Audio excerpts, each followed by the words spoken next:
नमस्कार, मी श्वेता अंकले. तरुण भारतच्या न्यूज बुलेटिनमध्ये आपल्या सर्वांचे स्वागत. आता पाहूया ठळक घडामोडी.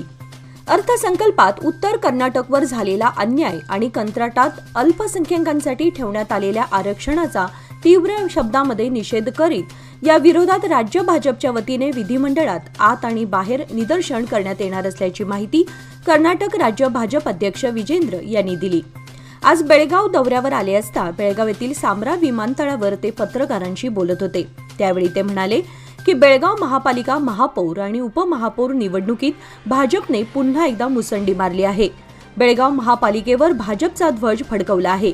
याबद्दल समाधान व्यक्त करीत असून नूतन महापौर आणि उपमहापौर यांचे अभिनंदन केले. तसेच नवनिर्वाचित महापौर आणि उपमहापौरांनी सर्व समाजाला सोबत घेऊन बेळगाव शहराचा सर्वांगीण विकास साधावा असं आवाहनही केलं.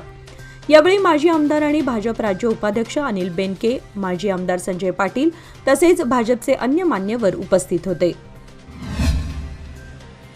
आज रविवार दिनांक 16 मार्च रोजी कुद्रेमणी येथे श्री बलभीम साहित्य संघ आयोजित 19वे मराठी साहित्य संमेलन मोठ्या उत्साहात पार पडले.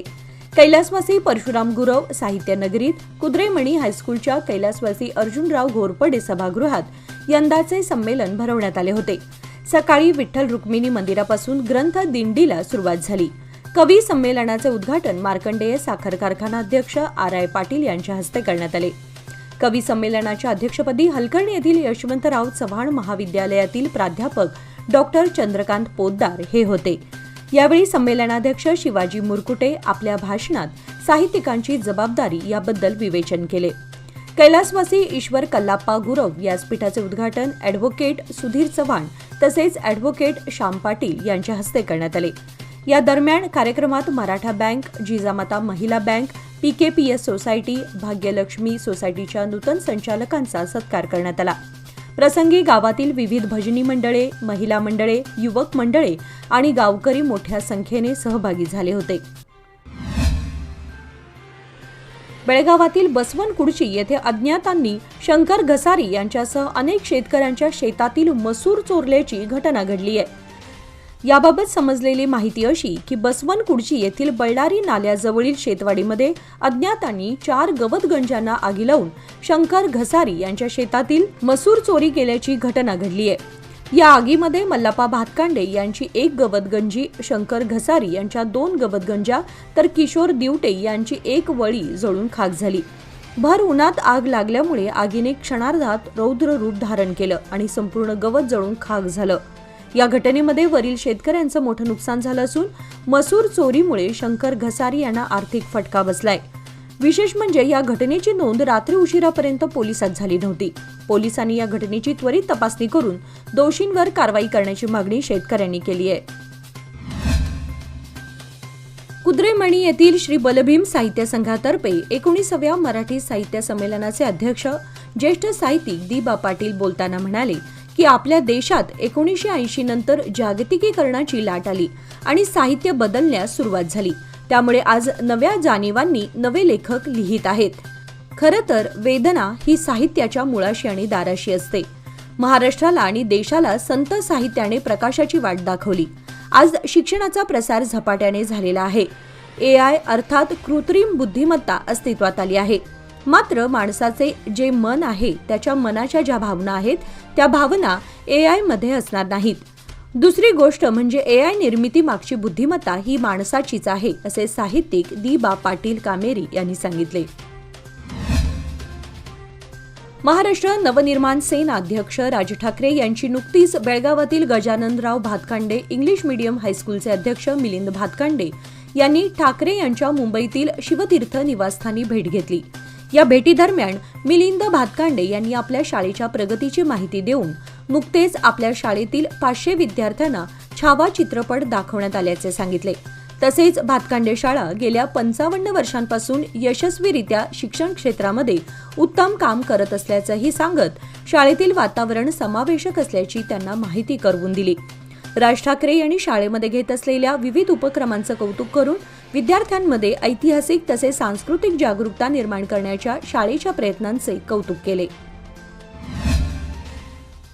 बेळगाव शहरातील भवानीनगर येथे अचानक नारळाच्या झाडाला आग लागल्यानं एकच धावपळ उडाली. आग लागल्याची माहिती तेथील समाजसेवक सारंग राघोचे यांना समजताच त्यांनी तत्काळ अग्निशमन दलाला याची माहिती दिली. अग्निशामक दलाच्या वतीने लागलीच आग विझवण्यास मदत करण्यात आल्याने मोठा अनर्थ टळला. दरम्यान समाजसेवक सारंग राघोचे यांच्या कार्यतत्परतेमुळे मोठी दुर्घटना टळली असल्यानं परिसरातील नागरिकांच्या वतीने त्यांचे आभार व्यक्त करण्यात येत आहे.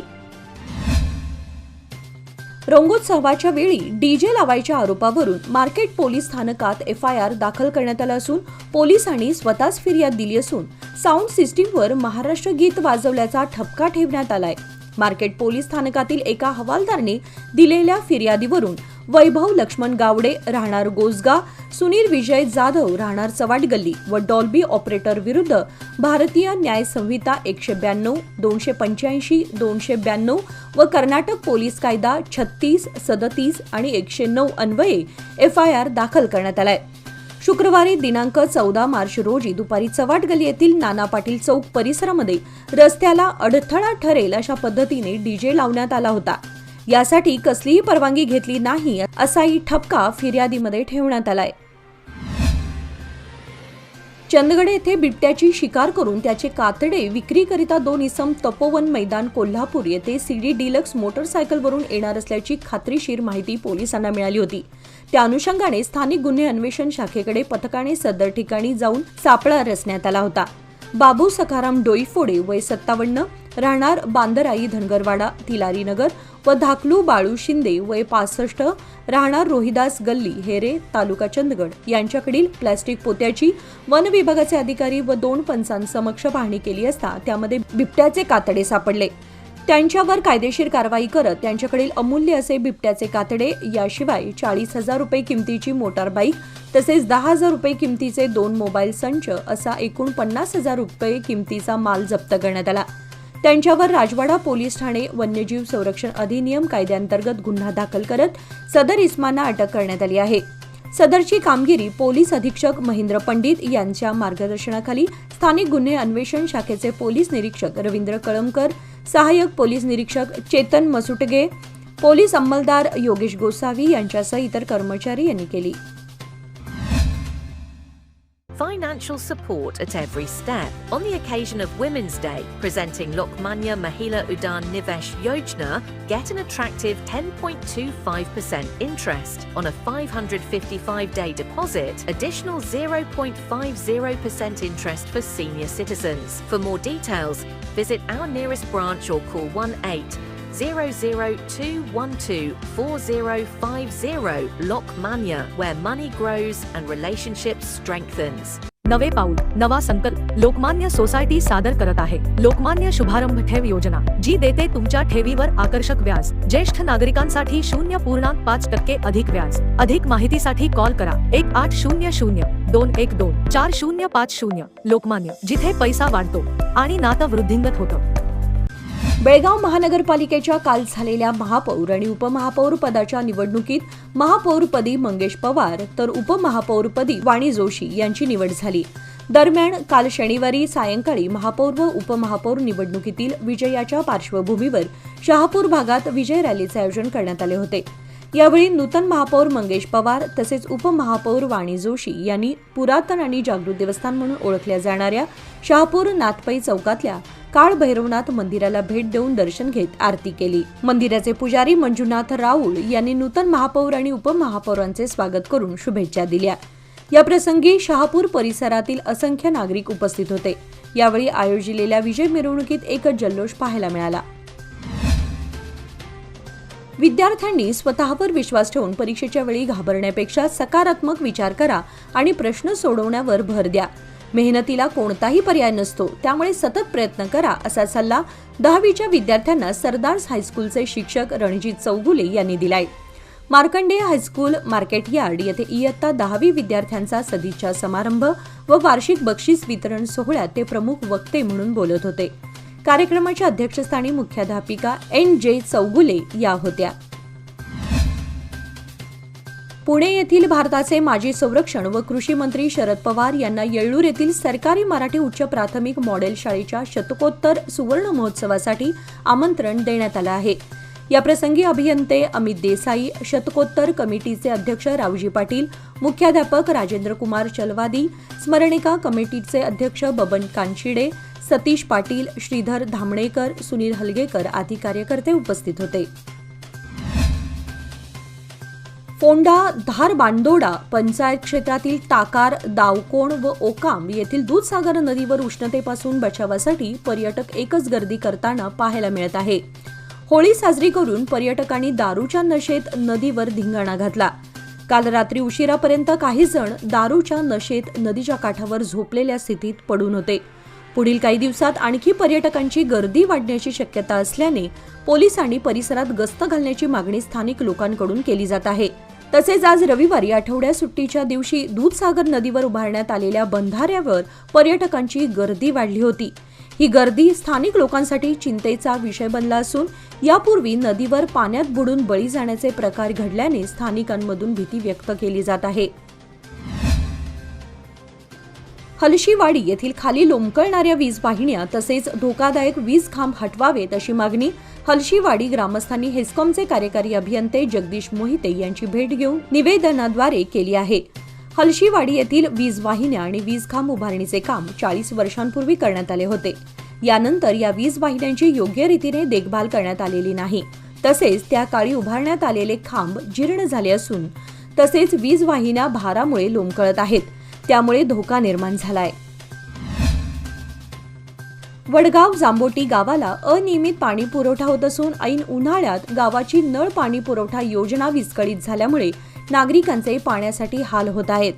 गावचा पाणी पुरवठा सुरळीत करावा व वडगाव गावच्या इतर नागरी समस्यांची सोडवणूक करावी अशा मागणीचे निवेदन नुकताच वडगाव ग्रामस्थांच्या वतीने जांबोटी ग्रामपंचायतीचे पीडीओ प्रकाश कुडची यांना देण्यात आलाय. शेट्टीहळ्ळी येथे वळीव पावसाने शनिवारी दुपारी हजेरी लावली. तब्बल तासभर पडलेल्या पावसाने सर्वत्र पाणीच पाणी झालं असून उन्हाळी हंगामासाठी साठवणी करून ठेवलेल्या वैरणीचं मोठ्या प्रमाणात नुकसान झालंय. दुपारी 4 वाजण्याच्या सुमारास अचानक ढग जमू लागले. याच दरम्यान पावसाला सुरुवात झाली. हा पाऊस तब्बल तासभर कोसळल्याने उघड्यावर ठेवण्यात आलेली गवतगंजी व वैरणीचे मोठे नुकसान झाले. वादळी वारे व पावसामुळे सुमारे 3 तास वीज सेवा खंडित करण्यात आली होती. रस्त्याकडेची झाडे उन्मळून पडल्याने बराच काळ वाहतूक सेवाही ठप्प झाली होती. हद्दनाळ म्हसोबा मंदिर ते मौजे मत्तीवडे 4 डांब चौकापर्यंतच्या सुमारे 3 किलोमीटर रस्त्याच्या साईड पट्ट्यांचे काम न झाल्यामुळे हा रस्ता वाहतुकीसाठी धोकादायक ठरत आहे. पावसाळा सुरू होण्यापूर्वी सदर मार्गावरील साईड पट्ट्यांचे काम पूर्ण करण्याची गरज असून साईड पट्ट्यांचे काम न झाल्यास पावसाळ्यामध्ये कोट्यवधी रुपयांचा रस्ता वाहून जाण्याची भीती आहे. शिवाय साईड पट्ट्या नसल्यानं या रस्त्यावर वारंवार अपघात होत आहेत. एखाद्याचा बळी जाण्यापूर्वीच या रस्त्याच्या ठेकेदाराने गांभीर्य लक्षात घेऊन साईड पट्ट्या त्वरित पूर्ण कराव्यात अशी मागणी वाहनधारकांसह ग्रामस्थातून होत आहे. याचबरोबर आजचे बातमीपत्र इथे संपले. अधिक माहिती आणि ताज्या घडामोडींसाठी पाहत रहा तरुण भारत न्यूज चॅनल. तसेच आमच्या चॅनलला लाईक, शेअर आणि सबस्क्राईब करायला विसरू नका. आणि विश्वासार्ह बातम्यांसाठी दररोज वाचा दैनिक तरुण भारत. धन्यवाद.